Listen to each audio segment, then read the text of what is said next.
We were so lucky to pick the perfect day to visit Cape Point. If we had waited, the fire being fanned by the strong winds might have ruined our day. I'm sure this severe drought is affecting the ability to fight the flames.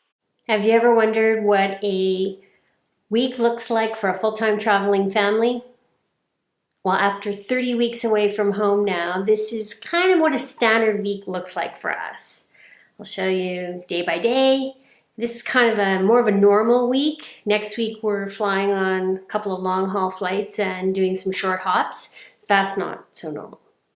Welcome to Creative Wandering, the home of videos for dailycreatives.com, hosted by me, Christine Westermark. Enjoy my creative projects, like the IKEA hack completed in a Hong Kong apartment, or the thrift store ceramics turned into garden ornaments. Keep up to date with our travels. We are a Canadian family of 4 exploring the world for a year. Keeping up with work, school, and building an online business while we move from place to place is an interesting challenge. For more information about our trip and creative inspiration in general, head over to dailycreatives.com. You can find links to my favorite 3 things: books, videos, and courses. Join us, fellow creatives, for 2 free downloads: the World Travel Tested Packing List and Chapter 1 from Fruitless at 40. So a typical week for us. We start out in the morning, try and get everyone up at a good, decent time. If we're going to go somewhere for the day, then we get up quite early and we do breakfast where we are living. If we're doing an activity, we like to do first tracks. That's the rule that my brother-in-law gave us when we were skiing with him, and it is a great way to get the day in early, and if you choose, you can be done early. In our case, we go early, we beat the heat, we beat the crowds, and then we can get back in time to get a good afternoon of work done. Almost every morning during our stay in Fish Hoek, I have watched the sun rise and spread light through this amazing living room, dining room, and kitchen. I just love the way the light fills this room in the early morning. So we had an interesting thing we had to do this week. Fisher had to do a Invigilated English exam. And turns out that there's a high school just down the hill here in our local town, Fish Hoek. Yeah, Fisher and Fish Hoek. I heard that. Anyway, the local principal was fantastic. She supervised the exam, and then she set up a student that Fisher could go and spend 2 classes with. So he was down there for the day. He was just like any other kid in this town in South Africa, which is not at all what we're used to, but at least they spoke English. We are back in travel planning mode. We will leave Cape Town, taking a long haul back to Doha, then all the way back west to Casablanca, Morocco. After a couple of days, we'll head on to Lisbon, where we will pick up a car lease and drive across the Iberian Peninsula into France, Italy, and then finally into Croatia to meet my sister in late April.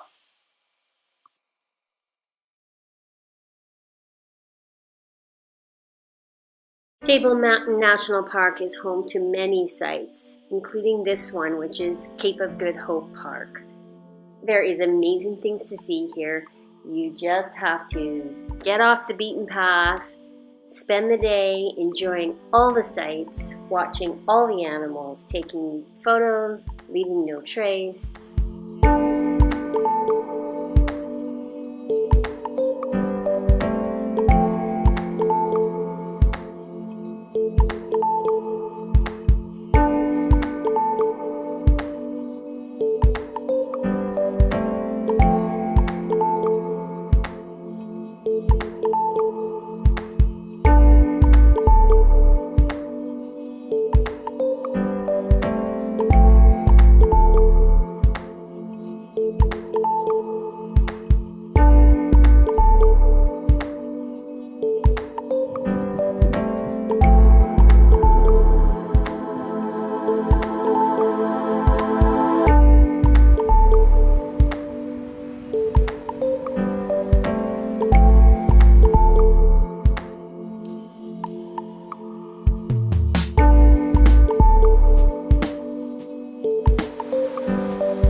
Water saving is no joke. It goes without saying, camp-style showers.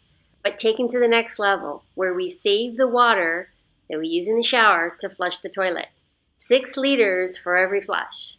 And of course, the old rule, if it is yellow, let it mellow anyway. Our little town of Fish Hoek has an amazing beachfront, reminding us of our hometown, White Rock. It is even quieter here, but maybe that is because the season is winding down with fall just around the corner. We knew it was the mischief of a full moon when we found out that our kids had been goofing off and not getting schoolwork done. They are in the weeds now. I spent the day building a very complete schedule for each of them for every class they are taking. I just had to buy something from our little yarn store. Bright and fun, cool and breezy, cotton yarn made in South Africa will one day become a beach cover-up. There is just not enough hours in the day to sit and rhythmically knit stitch by stitch. It is so relaxing and so entertaining. And don't you just love the way the color of this yarn matches the dress that I bought in Malaysia? It's gonna be fantastic when it's done. Braai, sounds like cry, is the traditional way of grilling, normally done over charcoal hardwood and the circle meat compressed between 2 grills. We make do with what is at hand.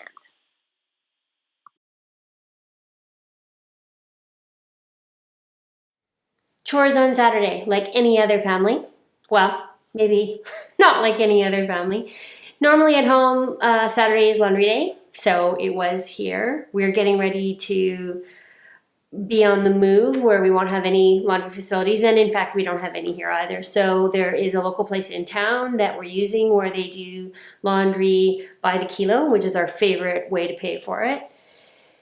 We don't have a lot anyways, so we dropped that off early on Saturday morning. We had 9 kilos this week, which is a lot.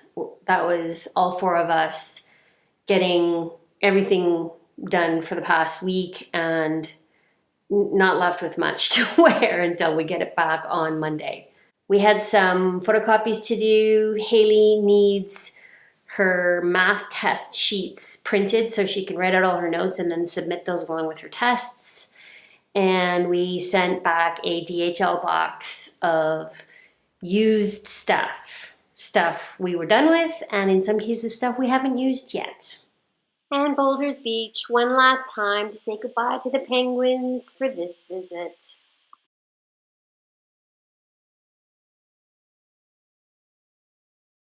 You guys are the cutest things ever. I hope to be back soon to visit. That's all. Pizza for dinner Saturday night.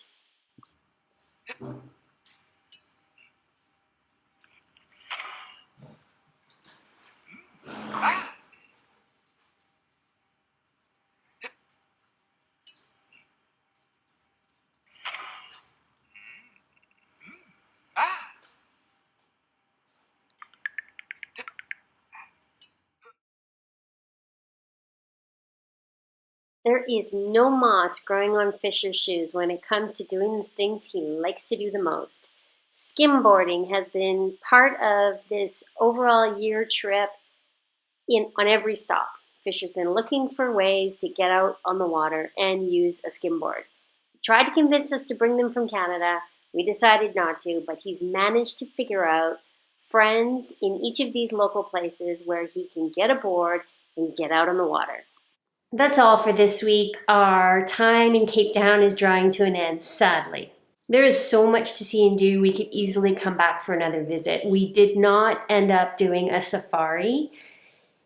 That would have required a lot more planning, a lot more time, and because we were delayed in Hong Kong for 9 extra days, that just really ate into what we had available.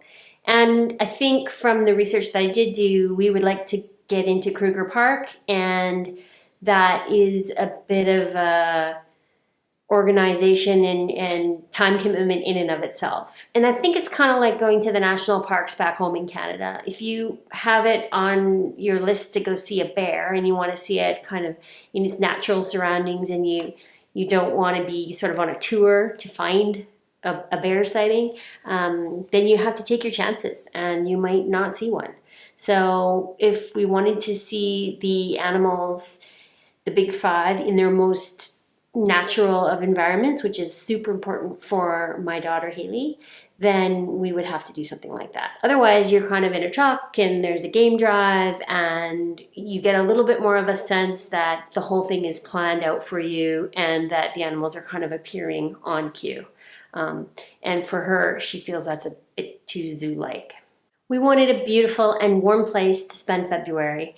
And of all the places in the world that were available to us and that were not in Asia, in Southeast Asia anymore, this was an awesome choice. And I'm so glad we managed to get down here, get all sorted out, and spend these weeks. From the bottom of the world, thanks for watching and happy travels. Check out my YouTube channel, Creative Wandering, for all the highlights. Follow along for new videos posted every Sunday. See you over there.